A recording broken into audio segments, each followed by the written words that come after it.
Hey, Carl Reese here, coming at you with Bible Prophecy while we watch and pray. Streaming live today. Wanted to talk a little bit about this recent election in Israel and what that portends for last days Bible prophecy.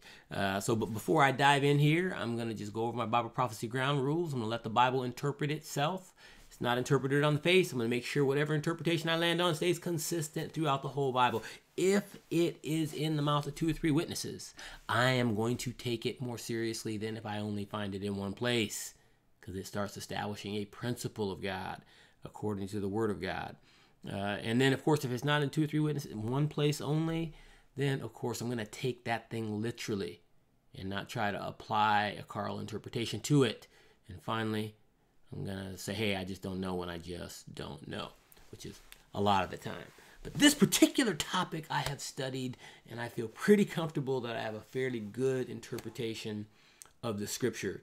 This has to do with Daniel's 70-week prophecy, which is a very it's a unique and very special prophecy in the Bible, because it is the one prophecy in there. Actually, it has a couple of them on here, but it's a prophecy that actually predicts a date.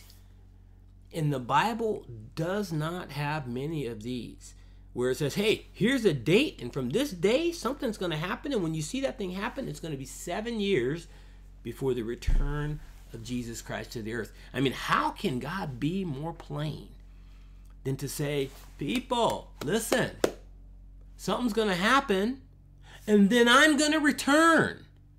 And it says in the book of Acts, chapter 1, verse 8, that when Jesus was there and he gave the final instruction to the people, to his apostles, and the apostles asked him, so when is going to be the end of all of these things? And it says, it's not for you to know the times and the seasons that God has put in his own hands. In other words, it wasn't for them living at that time. But Daniel tells us that it was for us to know, the ones who are living at the time of the end. And he said to them, you guys just do and start this, my church, and go preach the gospel. That's what you're here for. And that's what we're here for, even in these last days. And then it says Jesus was caught up. He just went floating up into heaven. And they sat there and watched him until the clouds received him. And then he went beyond the clouds. And they don't know where he went after that. But then as they looked back down, they saw 2 angels sitting there. And the angels were like, men of Galilee, why are you gazing up into the sky? This same Jesus who you saw go up into heaven will return in like manner as you saw him go. And from that description, that's how we know for a fact that Jesus will be coming back to this earth. Just like he went up, he's going to come right on back down, and he's going to be there with us, his saints. And that's what we learn in Revelation. But so we saw this election, basically, that happened on Tuesday. Very interesting election. And the reasons why it was so interesting is that it was Benjamin Netanyahu, in spite of the fact that he had all of this stuff swirling around his campaign, that he has broken the law somehow, and basically his opposition was trying to pin impropriety on him and say this guy is a crook, that he went and took money from the coffers of the Israeli government and blah blah blah, whatever it is. I don't know. It's all, to me, it's accusation until something is proven in the court of law, and sure, he'll have his day in the court. But it made it sort of, it was like, is he going to actually get a 5th term, a record 5th term as the Israeli prime minister? I wasn't sure. But bam, he came through and sort of narrowly got a majority, and now he has a little time to form up what's called a coalition government over there. And this is where basically the one who got the majority gets to try to get a plurality of the seats in the Knesset. They get to appoint the prime minister, and then they have to form, though, a coalition to get a majority count of the Knesset. 120 members, they need 61 seats. And so they got 35, 36 or something like that. They got to go find 24 more seats. And they usually do that by their little horse trade politics and say, hey, if you align yourself with me, then I'm going to give you this ambassadorship. And if you align yourself with me, I'm going to give you this thing. And they do all of whatever they have to do to get a majority in Israel. And then that's called forming a government, and they can actually then execute the business of the government. Otherwise, it goes into some oddities, fringe-ish stuff, and the president of Israel has to come in and start trying to figure out how to get a government formed. And in the end, they'll have to go right back to an election if they can't get a government. So, but he'll get a government. This guy's been doing this thing forever. He's been literally in 4 or 5 months. He'll become the longest-serving prime minister in the history of Israel. So, but that's neither here nor there. The main thing is that what was triggering off of this election, regardless of who got elected, I think it was better in many ways. I don't want to say the word better. It just gave a stronger indication of what could come since Netanyahu got reelected because of his close relationship with Donald Trump. Why does that matter? Well, Trump has commissioned from the time he got in office, he commissioned his son-in-law Jared Kushner and his lawyer Jason Greenblatt to go over there and start trying to establish this peace plan, right? Trump calls it the deal of the century, right? Or the ultimate deal, where he's going to be the one that succeeds where many prior presidents have failed to get peace in the Middle East.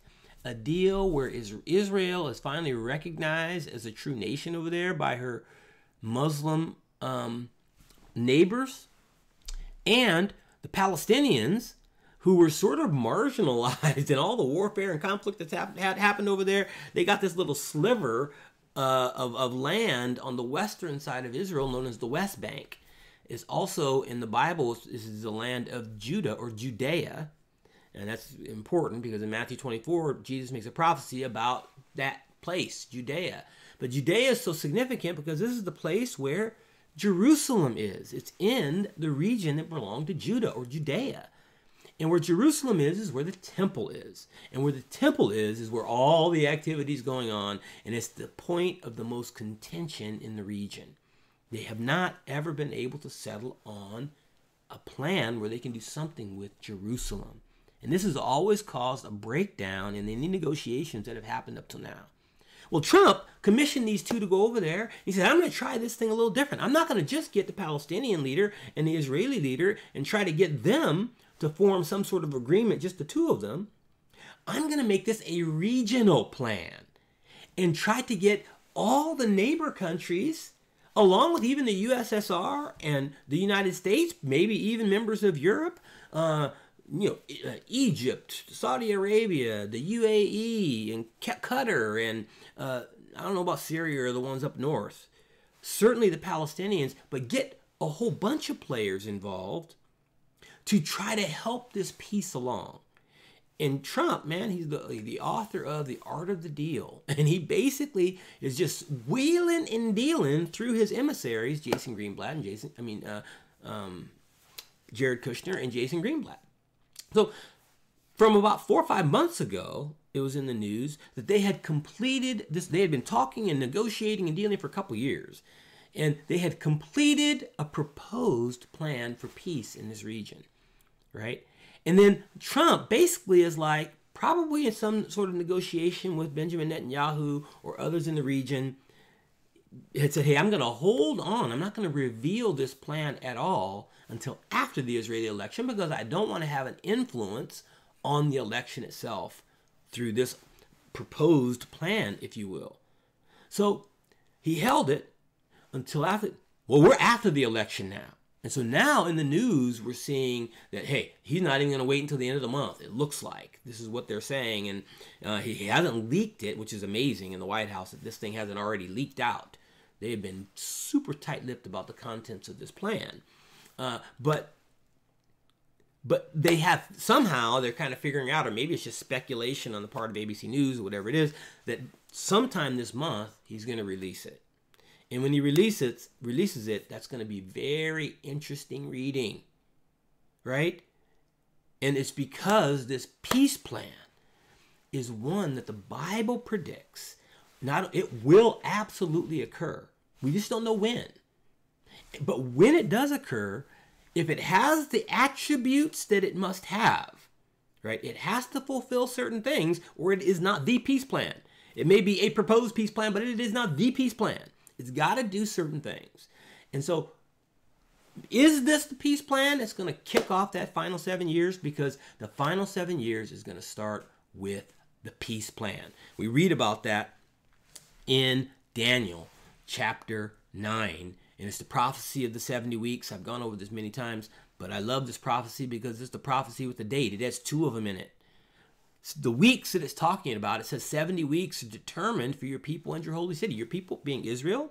Remember, this is a book, and in particular in the Old Testament, written to the Jews, right? To the Jews. This is pertaining to Israel as your people, and your holy city is very clearly the city of Jerusalem. It is the place where in Proverbs God said, I will place my name there for an everlasting covenant, and forever I will place it there. It will not leave Jerusalem, right? And he has placed his name there, and that's why it's the point of such contention, because the enemy of our soul heard that too and said, if God's saying that's my spot, I'm going to make it my spot. And he works through all the people in the world that don't know that he's there, that he's deceiving, that are doing his bidding, and he's making a play for the exact same spot. That's why this hill of rocks, if you will, has been fought over and fought over and fought over the years more than any other place on the earth, bar none. Jerusalem has been conquered and reconquered more times than any other place. And it's because of this spiritual contention over it that's happening behind the scenes. So it basically says, hey, 70 weeks are determined for them to finish the transgression, to make an end of sins, to make reconciliation of iniquity, to bring in everlasting righteousness, to seal up the vision and the prophecy, and to anoint the most holy. That is Jesus, right? Therefore, know therefore and understand that from the going forth of the command to restore and build Jerusalem until Messiah the Prince. So there was a command that went forth in 445 BC, which sent Nehemiah back to the city of Jerusalem because they had been exiled, right? They destroyed, Babylonians came in there, destroyed the temple, and then carried many of the Jews captive and made them slaves or exiles in the Babylonian land. And then God began to stir up the kings of that time to allow certain of the Jews to go back and to rebuild their temple, to reestablish the walls around it, to reestablish the city of Jerusalem. And so first Ezra went back in around 550 BC, and he commissioned people in that area to rebuild the temple.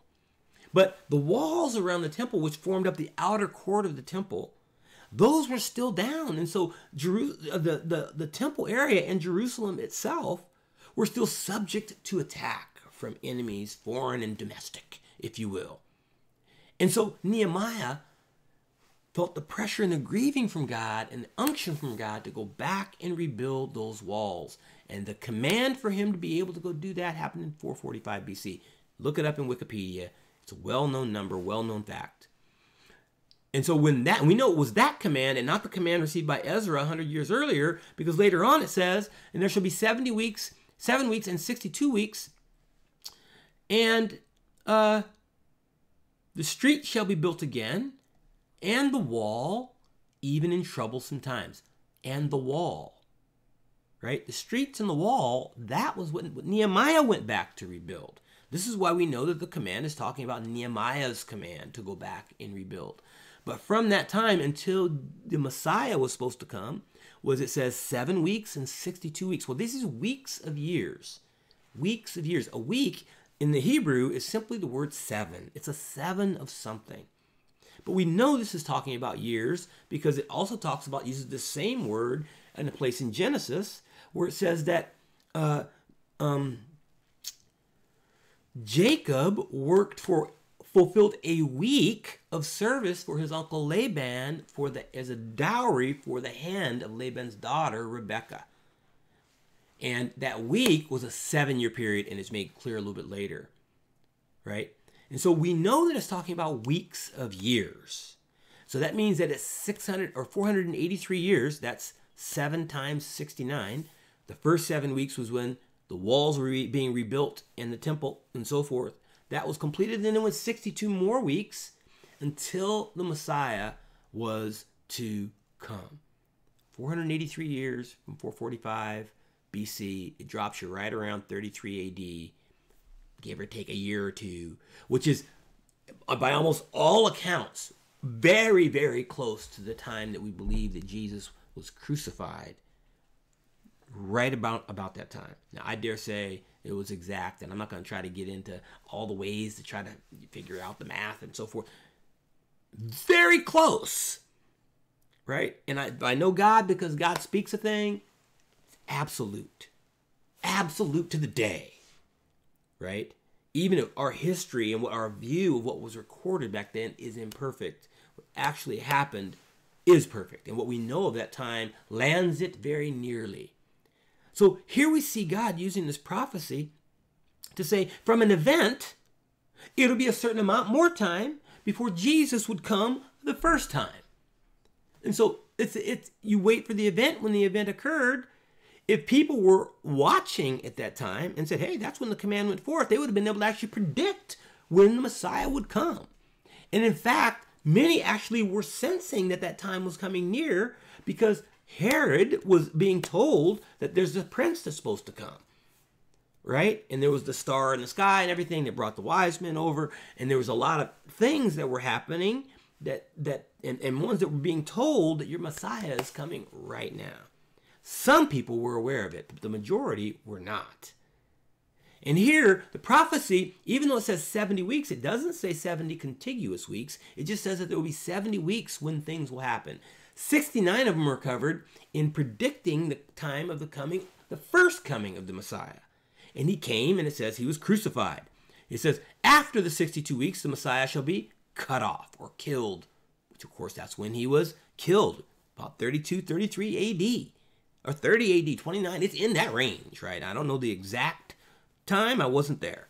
But we all know it was right around that time. This is when the calendar changed, right? It's around 0 BC. 0 AD. It's actually 1 or 2, I think, before that. And it was, and people say, the BC stands for before Christ. That's what it stands for. BCE, before the common era. That's somebody coming up later trying to change it because it's so amazing that our calendar was counting down and then it started counting up right around the time, coincidentally, that Jesus Christ walked on the earth. If God is not telling us something, you really have to purposefully block out all the signs and the evidence for the deity and the speciality of the Son of God, and all that he said he would do, he did. You have to do it. But if you just allow the truth of history even to permeate your spirit and your mind, you can land on the fact that Jesus is who he said he is. He came and did what he said he would do. And when he said he's coming again, he will absolutely come again. So we see the 69 weeks passed. There's 1 week remaining that is yet to be fulfilled. And it's sort of separated in the text, right? 69 came, the Messiah came, and then it says the city, that is Jerusalem, would be destroyed, and the sanctuary, meaning the temple inside the city. And we know that that happened in AD 70. So that means that the Messiah had to have come before AD 70, which is, again, a well-recorded period of human history. We know that the temple was destroyed in 70 AD. The Messiah had to have come before that and be cut off, or this prophecy would not have been fulfilled. He came in around, and he died around 32, 33. In 35, 38, some years later, sure enough, the rest of the prophecy was fulfilled because the city was destroyed by the Romans and the sanctuary. He says the end of it will be with the flood. I can go into some of what I think that is, the flood from Revelation when it talks about that. And it will go until the end of the war, desolations are determined. This is talking about a war that's ongoing. And I believe that this is referring to the spiritual war that's going on. Right? It says the Messiah will be cut off. And it says, and the people of the prince who is to come. The people of the prince is referring to Satan. He is known as the prince of the power of the air, the spirit that works in the children of disobedience. And Jesus says the prince of this world is coming and will find nothing in me, it says in John, right? The prince, I believe, is Satan, and his people are the ones listening to him doing his bidding. Back in Jesus' day, it was the Romans. But he's still here, and he has people doing his bidding today. And in fact, it says at some point he's going to come and enter the Antichrist and actually possess him. And he's going to be running junk in the earth and ruling and dominating the earth in a very similar fashion that the Romans dominated the earth back in Jesus' day in the first coming. Satan is still active. And his people are still here. There are unfortunately many people still listening to this prince, right? And so it goes on, if we say the antecedent of in verse 27, then he, the prince, the antecedent is the last noun that we refers to a person. The prince will confirm a covenant with many for one more week, a 7-year period. And this is where we get the final 7 years from, right? He says he'll confirm a covenant with many for 1 week, right? Now that covenant is the Abrahamic covenant, right? It's the Abrahamic covenant. And that I referred to that thing back in Genesis. Basically, God made a promise to Abraham that told him that of his seed, it would inherit the land of Israel for an everlasting covenant, God called it. An everlasting covenant. And this went on, and in fact, it has been going on for since the time of Abraham, right? Which is about 2000-ish before Christ, right? Around 2000-ish before Christ. The covenant, God gave him the current land of Israel. Its borders actually spanned north up into Syria and was bordered by the river Euphrates and went east into Jordan, south down through the Sinai Desert to the borders of Egypt, and west, obviously, to the Mediterranean Sea. That was all Israel in the time of Solomon, and God pledged that this will be their land forever. He gave it to Abraham, and it says to his seed after him as an everlasting covenant. And that the covenant that Israel has a claim or a rightful place in the land that they're in today is a confirmation of something that has not been done till today. They've been in the land, but it's not confirmed because their enemies all around them want to squash them out. From the days that they declared their independence in 1948, their enemies around this region have been trying to drive them out into the sea and utterly squash them. And there's been turmoil and conflict and so forth, with the Muslims in the region literally coming from all sides, trying to decapitate this small country, and unable to do it, even though they've outnumbered the Jews 10-1. Right, from the very beginning, they just couldn't do it. Why? Because God has called his people back to the land, just as he said he would in Ezekiel 38. He planted their feet there, and now he is fighting for them as he did in the old days, in the days of Moses and of Joshua, when they first came into the land and God gave it to them, and they conquered their enemies in the region, and no man could stand up to them. In fact, they all feared the Jews because of their God.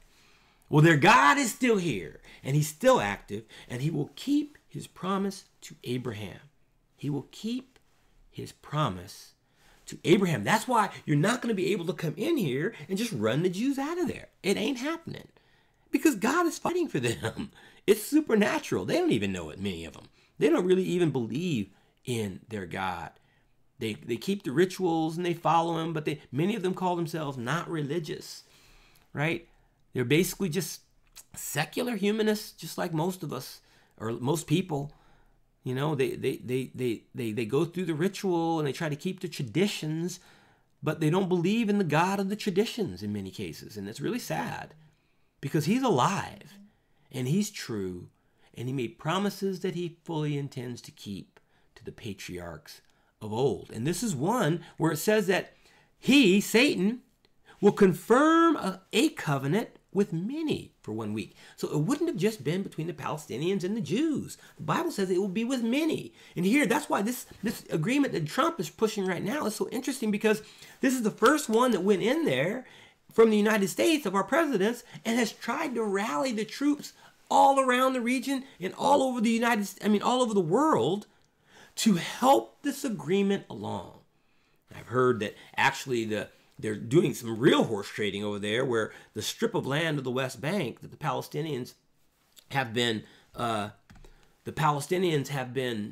promised, may not be enough to hold them. And so Jordan is sort of saying, hey, we'll give you 1,000 square miles or some amount of Jordan that can be part of your Palestinian country, along with the West Bank that Israel's offering up. And then we're going to get we'll get a compensating amount of land from Saudi Arabia. And Saudi Arabia is like, that's cool. And then we're going to get a compensating amount of land from Egypt. In some kind of way, they're horse trading the land over there so everybody gets whole. But at the end of the day, Palestinians are going to get a nice chunk of land right in that region. But it will include the West Bank region. It will include Judea. It will include Jerusalem, right? And so all of this is going on. The deal is a multi-pronged with many deal. This is the first one that's had those earmarks. So I am super interested to hear what's in this proposed plan. Now, a proposed plan is not set off the date. It's got to be signed. It says it will be confirmed with many for a 7-year period. If this deal has, hey, we're going to do something for 7 years. Maybe it'll be, hey, we'll just set the Jerusalem question on the burner. Let's not answer that one because it's too contentious. Let's just agree on all the land share and swap and all that. And we'll just let Jerusalem be made a shared region. And we'll revisit it again in 7 years or something like that. You know, I don't know. I don't know what's in this deal, but that sure would be intriguing now, wouldn't it? Right? So this deal is coming along, and it has to do certain things, right? It has to create this sharing arrangement for Jerusalem so that the Jews can go in. They're going to get the right to rebuild their temple. By the first 3.5 years of that final 7-year period, they're going to have that temple rebuilt. Because halfway through, it says the Antichrist is going to put his feet in there and declare himself to be God. That means there has to be a temple. So the Jews are going to get the right to go up to the Temple Mount, something that they haven't had the right to do since they became a nation in 1948. They've agreed to not go up there where the Al-Aqsa Mosque is and the Dome of the Rock. And the temple, the original location, is really actually someplace just west of there. And so they're going to erect it, and it's going to be a sharing arrangement for this region, where they're both going to be able to claim it as their capital somehow for some period of time until they can really settle the issue. But the Jews, while we wait, are going to rebuild our temple. Now, they're just going to build a temple. Historically, the temple also included the temple in the center and the outer court region. But if we read in Revelation chapter 11, the Bible says to the Jews to measure the temple, but don't measure the outer courts, because that specifically had been given to the Gentiles. So the Gentiles is the Muslims, right? That whole region. That's why I don't think they're going to be tearing down the Dome of the Rock or any of that. The Muslims are going to be sitting where the former outer courts of the temple were. It's given to them by God.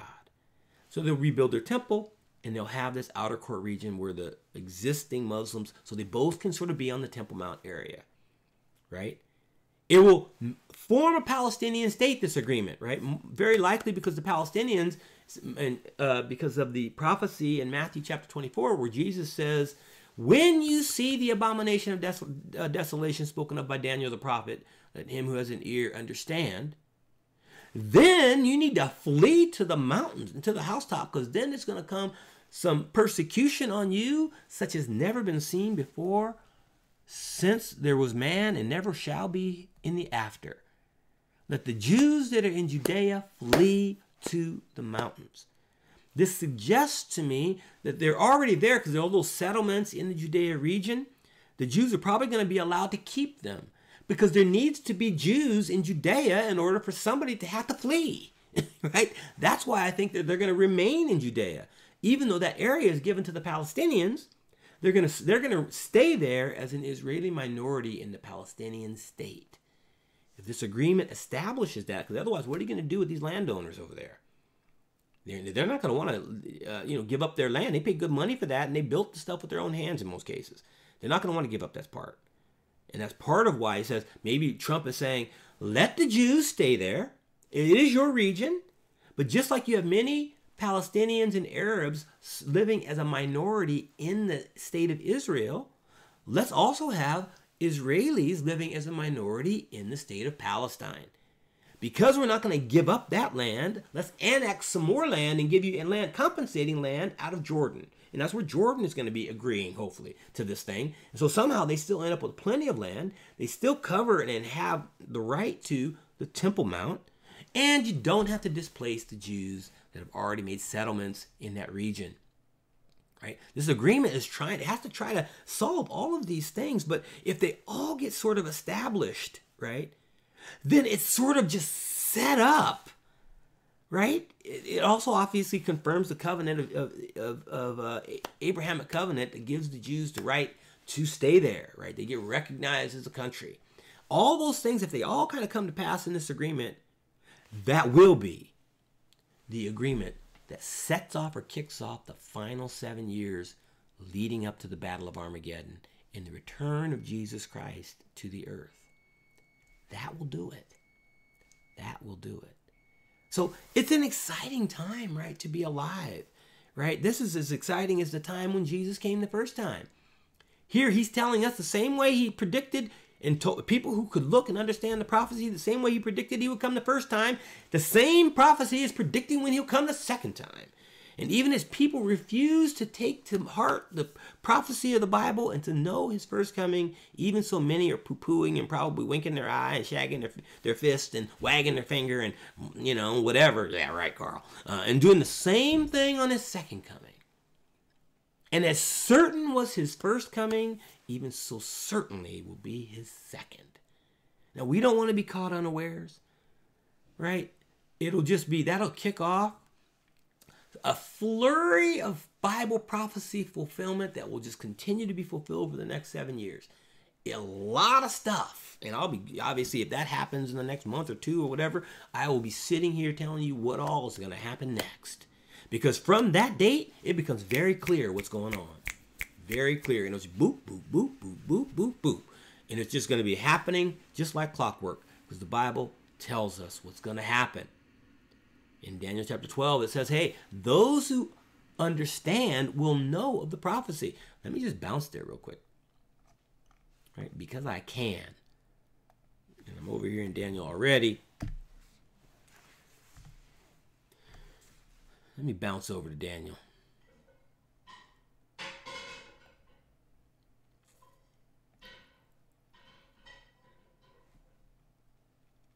It says in verse 4, but you, Daniel, it says to Daniel, shut up the words and seal the book until the time of the end. It's sealed until the time of the end. Many will run to and fro. How easy is it for us to today just move to and fro? Right? We just hop on a plane and can go anywhere on the whole globe. Many will be moving from to here to there, to here to there, to here to there. And we have so many flights every day that move people from here to there. It's a fulfillment. This is the time of the end. And knowledge shall increase. We're the most knowledgeable that we have ever been, whether it be science or technology. And in fact, at our fingertips with the internet and things like what I'm even showing you here, it's just ubiquitous.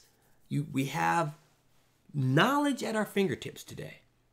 That's fulfilled today, right? And it goes on. In verse 8, it says, although I heard, I did not understand. This is Daniel saying, I didn't understand. So he's seeing all these visions and all this prophecy and all these things that God has given him. And he's just dutifully writing down what he sees and what God tells him. But he himself doesn't know exactly what these things mean. And so at the end of it, just like the apostles said, Jesus, when will be the sign of your coming and the end of the age? Well, Daniel had the same inquisitive eye. He's like, Lord, what does all this stuff mean? Then I said, Lord, what shall be the end of all these things? That's what Daniel said. And then God says to him, go your way, Daniel. For the words are closed up and sealed. When? Until the time of the end. Which time we live in. They're not sealed for us. They were sealed for the apostles. They were sealed for Daniel. They were sealed even for Jesus. Because Jesus himself said, I don't even know. God isn't revealing to me. Because I'm not even living my first time at the time of the end. It wasn't given for Jesus even to know then, so God didn't reveal it to him.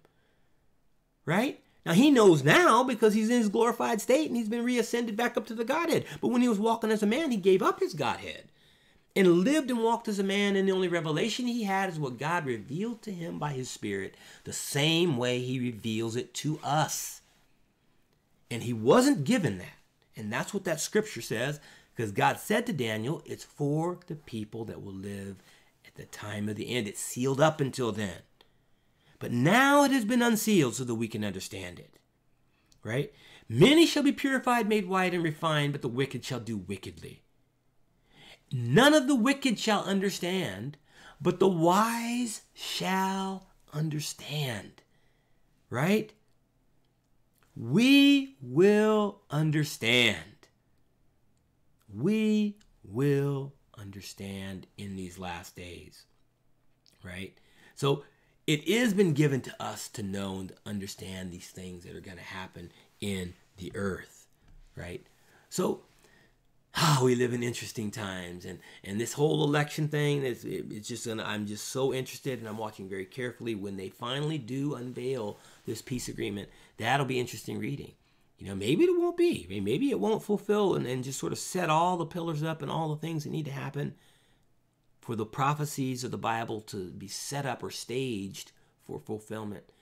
Maybe it's another guy that'll come along later, another president, or maybe it'll be Putin, or maybe it'll be some other, Macron, or one of these guys that actually get an agreement that happens, that they sign, that has all these, I don't know.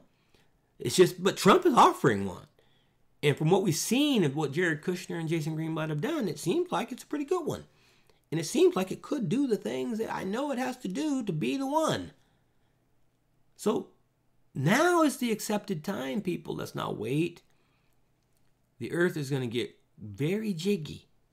It's going to get very crazy here. It's already pretty crazy.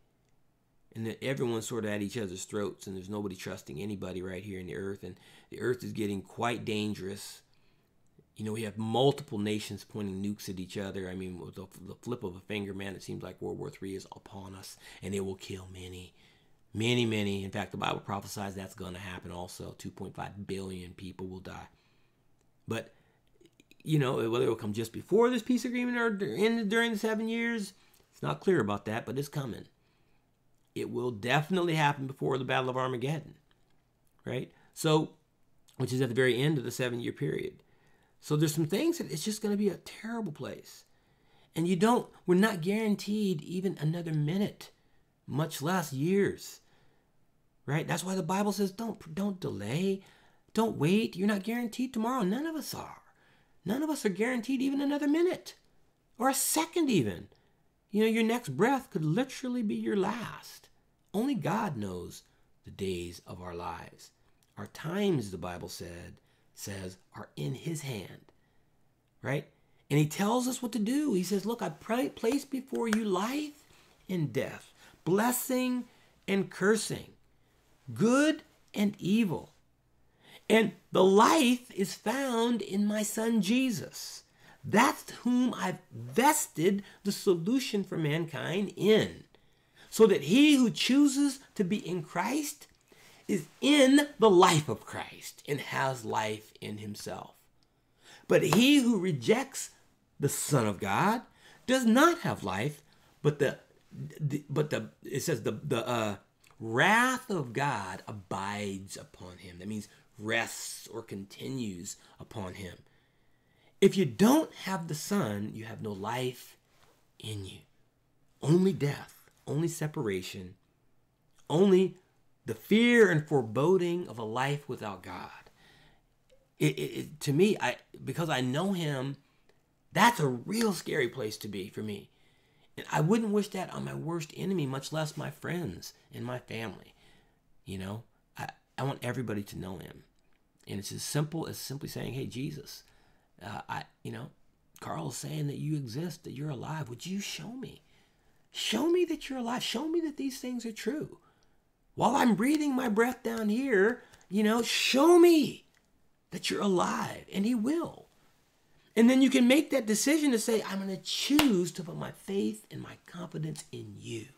Save me and regenerate me and clean me up on the inside. And prepare a place for me so that in eternity I'm with the one who I chose. Now is the day to make that decision. Today is the accepted time. Now is the time of salvation. So don't delay. Make a choice for Jesus Christ today. Hey, that's all I have for you guys. Thank you so much for joining me. God bless you.